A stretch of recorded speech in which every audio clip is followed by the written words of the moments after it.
और अब एसआईआर को लेकर चुनाव आयोग का बड़ा फैसला आपको बताएंगे। बड़ी खबर सामने आ रही है। एसआईआर के तहत दावे और आपत्तियां लेने की जो तारीख है वो बढ़ा दी गई है। 19 जनवरी तक स्वीकार की जाएंगी अब दावे और आपत्तियां। राजस्थान सहित एसआईआर लागू राज्यों के लिए ये तारीख बढ़ा दी गई है। तो फिलहाल बड़ी खबर आपको दे रहे हैं। 19 जनवरी तक स्वीकार की जाएंगी दावे और आपत्तियां। राजस्थान सहित एसआईआर लागू राज्यों के लिए ये तारीख बढ़ा दी गई है। एसआईआर के दावे और आपत्तियां लेने की तारीख बढ़ाई गई है। बड़ी खबर इस वक्त एसआईआर को लेकर चुनाव आयोग का ये बड़ा फैसला आया है। दावे इसको लेकर जो किए जा रहे हैं या जो भी आपत्तियां हैं जिसको भी, उनको लेने की अब तारीख बढ़ा दी गई है 19 जनवरी तक। अब एसआईआर को लेकर जो भी दावे हैं या जिसको भी आपत्तियां हैं वो 19 जनवरी तक वो उसको दर्ज करा सकता है। राज्यों के लिए तारीखें बढ़ाई गई हैं। पहले 15 जनवरी अंतिम तिथि निर्धारित कर दी गई थी, लेकिन अब इसको 4 दिन के लिए और बढ़ा दिया गया है। एसआईआर को लेकर चुनाव आयोग का यह बड़ा फैसला सामने आया है। एसआईआर को लेकर कांग्रेस की तरफ से भी घोषणा की गई है। बड़ी खबर है, कथित गड़बड़ियों को लेकर याचिका दायर करने की घोषणा है। बल्क में फॉर्म भरने के खिलाफ कांग्रेस जाएगी कोर्ट। टीकाराम जूली ने याचिका दायर करने का ऐलान किया है। टीकाराम जूली ने बीजेपी पर आरोप लगाया है। कांग्रेस समर्थक मतदाताओं के नाम कटवाने का आरोप लगाया गया है।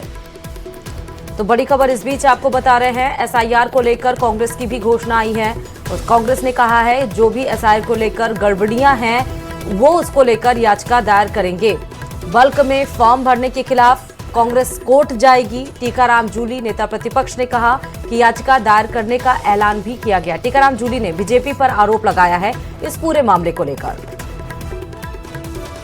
कांग्रेस समर्थक मतदाताओं के नाम कटवाने का आरोप लगाया गया है। तो बड़ी खबर इस वक्त आपको हम दे रहे हैं। कथित गड़बड़ियों को लेकर याचिका दायर करने की घोषणा की गई है। बाकायदा इसको लेकर एक्स पर एक पोस्ट भी किया गया है।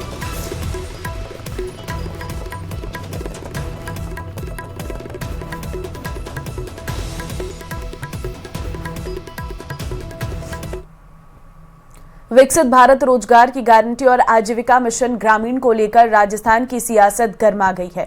कांग्रेस के आंदोलन के जवाब में अब भारतीय जनता पार्टी ने सड़क से सदन और संगठन से सरकार तक एक साथ मोर्चा खोल दिया। प्रदेश भाजपा मुख्यालय में शुक्रवार को सत्ता और संगठन की संयुक्त कार्यशाला भी हुई है, जिसमें कांग्रेस के आरोपों का जवाब देने और गांव ढाणी तक अभियान चलाने की रणनीति तय की गई है।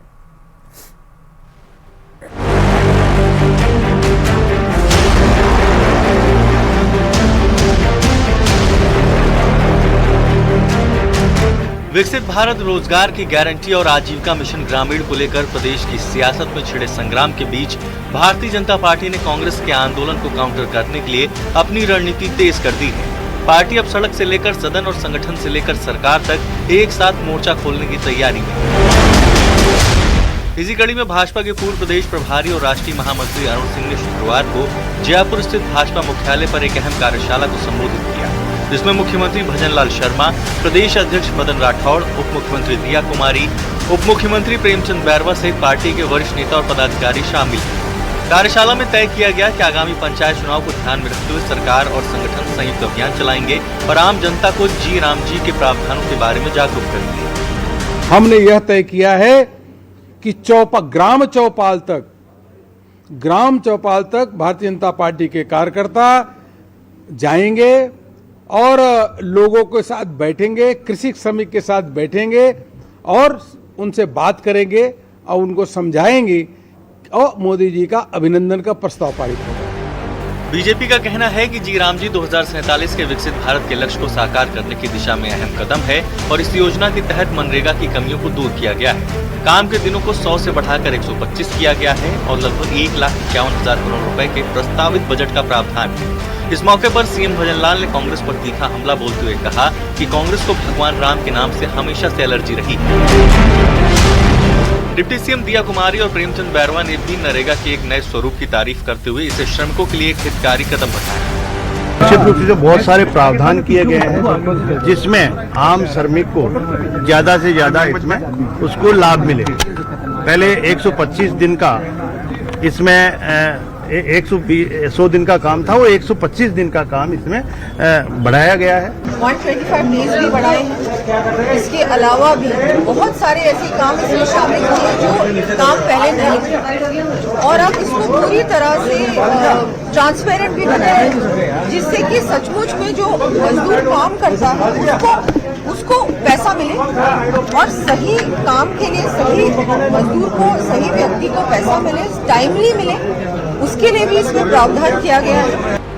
बीजेपी नेतृत्व जीराम जी जैसे संवेदनशील मुद्दों पर पार्टी की आधिकारिक लाइन साफ, संयमित और तथ्यों पर आधारित रखने की कोशिश में लगी है ताकि कांग्रेस को आरोपों का सटीक जवाब दिया जा सके। बीजेपी की इस कार्यशाला को आने वाले दिनों की राजनीतिक दिशा तय करने वाला अहम पड़ाव माना जा रहा है। जयपुर से न्यूज़ 18 राजस्थान के लिए सुधीर शर्मा की रिपोर्ट। खबरों में आगे बढ़ते बताते चले, जयपुर वासियों के लिए राहत की खबर है। जयपुर मेट्रो के बहुप्रतीक्षित सेकेंड फेज 2 को लेकर लंबे समय से चला आ रहा इंतजार अब खत्म होने वाला है। केंद्र सरकार के पब्लिक इन्वेस्टमेंट बोर्ड ने जयपुर मेट्रो फेज 2 की विस्तृत परियोजना रिपोर्ट को मंजूरी दे दी है, जिससे इस महत्वाकांक्षी परियोजना के शिलान्यास का रास्ता साफ हो गया है। सूत्रों के अनुसार फेज 2 का शिलान्यास प्रधानमंत्री नरेंद्र मोदी के हाथों किए जाने की तैयारी है। जनवरी के अंत तक प्रधानमंत्री के जयपुर दौरे के दौरान शिलान्यास की संभावना जताई जा रही है। तो यूडीएच मंत्री झाबर सिंह खर्रा साहब हमारे साथ मौजूद है। सर, राज्य सरकार ने इस बजट के अंदर जो है मेट्रो के सेकंड फेज को लेकर घोषणा की थी, कब तक ये जो है वो धरातल के ऊपर कहा जा सकता है कि इसका शिलान्यास होने वाला है? सर देखिए,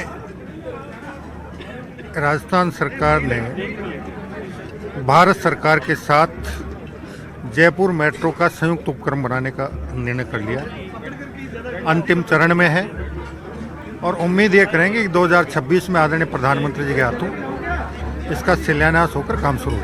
सर, आप इंदौर दौरे के ऊपर भी गए, आप यूडीएस से जो जुड़े हुए कार्यक्रम के अंदर पीएमओ से जो है उस समय मांगा गया, करीब करीब कब की बात की जाए कि ये जो है धरातल के ऊपर ये जो प्रोजेक्ट जो है उसका शिलान्यास हो पाएगा? देखिए, जैसे ही भारत सरकार के साथ हमने जो जॉइंट वेंचर बनाया है उसकी प्रक्रिया पूर्ण होते ही हम आदरणीय प्रधानमंत्री जी से आग्रह करेंगे शिलान्यास करेंगे। डीपीआर जो है वो फाइनल हो चुकी है, अगर वर्क ऑर्डर की बात की जाए वो भी जो है वो फाइनल हो चुका है। सर, धरातल की बारी है, अगर तय समय की एक बात की जाए, क्योंकि जो सरकार है वो डेडलाइन के लिए जानी जाती है।